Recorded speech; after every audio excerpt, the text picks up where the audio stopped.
Today's video is about why should we invest our money. If you recall last week's video on the finance topic, I spoke about how do we allocate the money that we earn into different buckets. You have your needs, you have your wants, and you have investments. I spoke about the 50-30-20 rule.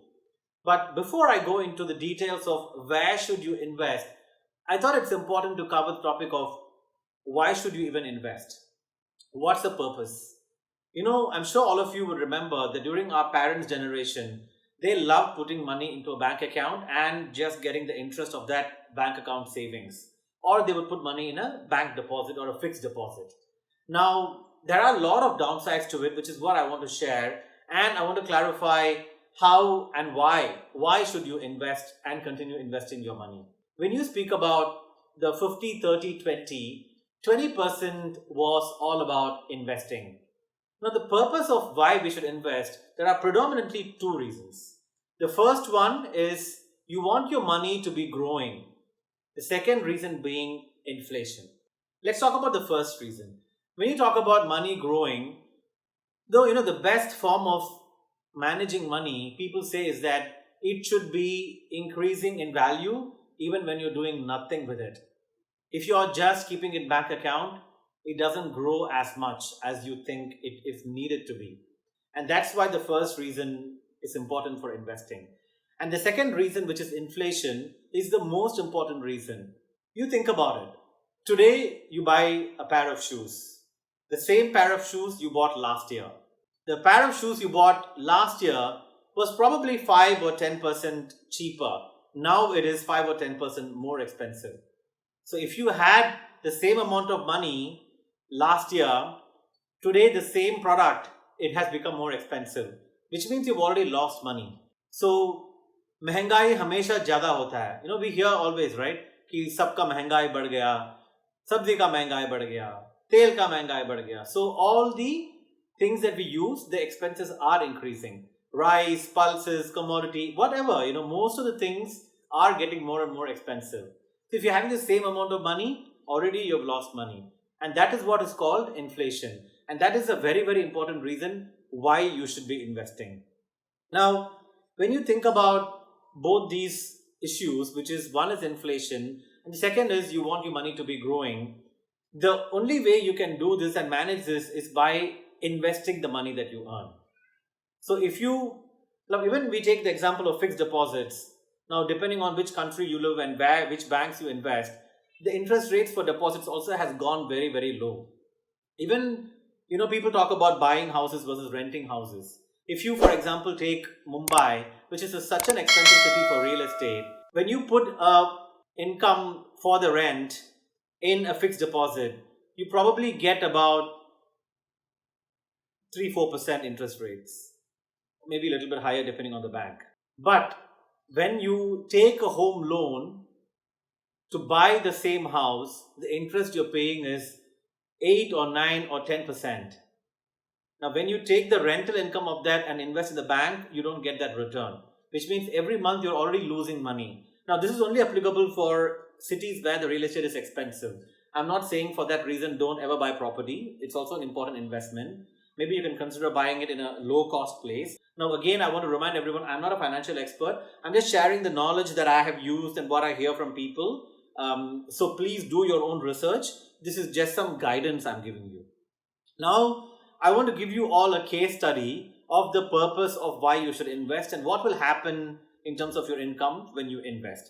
I will give you an example now and explain this whole scenario. So let's assume that you are a person who's earning 50,000 rupees. And let's assume that for the purpose of this discussion, your monthly expenses are 30,000 rupees, your fixed income, which includes your food, your rent, conveyance, anything, petrol expenses, whatever you're spending on. Let's assume it's about 30,000. So every month you have 20,000 rupees left. Now, we are not calculating or we're not using the income tax in this. So for the purpose to keep it simple, we're just saying your income is 50, your expenses are 30, and you're saving 20,000 rupees. So that's the income, the money you have available to invest. Now, for the purpose of this example, I want to take some assumptions. Let's assume that your employer is giving you a 10% salary increase every year. Let's assume that your cost of living is going up by 8% every year. Let's assume that you are 30 and you're planning to retire by the age of 50. This leaves you 20 years more where you will keep earning. Now, let's also assume that you're not going to be working once you retire. Your expenses are fixed. This is also another assumption. And you don't foresee any other expenses. This is for the purpose of this example. The balance of 20,000 rupees you're going to be investing, and it's form of retained cash that you have in hand. Now you have two options. One is either to keep that cash in hand or you invest somewhere. So taking the first example, if you keep saving every month, in 20 years time, it would have given you 1 crore and 70 lakhs, 1.7 crore. Now this 1.7 crore, your expenses are fixed. Your lifestyle has not changed. You're probably even suppressing your aspirations like traveling overseas and things like that. So you have 1.7 crores left with you when you're retiring at 50 years.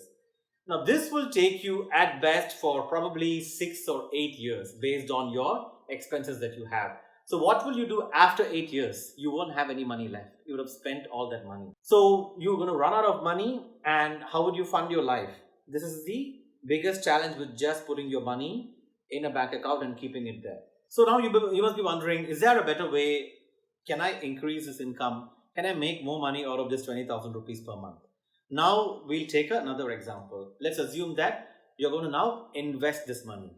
So the scenario here is, instead of keeping your cash idle, you choose to invest the cash in an investment option, which let's say it has a return of 12% per annum. For example, in the first year, your retained income will be 2,40,000 at the end of the 20th year. Now, when you continue to invest your savings year on year, after 20 years, your cash balance would have increased significantly. Instead of 1.76 crores, you would have 4.26 crores. That's 2.4 times more than what you would have if you just put that money as a savings in the savings account. So this translates to a lot of income in your hand when you retire. And this is why people start retirement planning from a very young age. My suggestion is you should have your investments or retirement planning starting from when you're 18 years old, or when you start earning, I would say maybe about 24, 25 years old. Then you can really start planning your retirement and put money where you have to put money. So this is the reason why I feel all of you should consider why you should invest and don't just put your money in a simple bank account. I hope this was helpful, because in the next part I will talk about where all you can invest, and that could be useful for all of you in terms of putting your money where you would like. Thank you for listening to me. Till I see you next time, stay fit, stay positive, keep chasing obscene success. Thank you.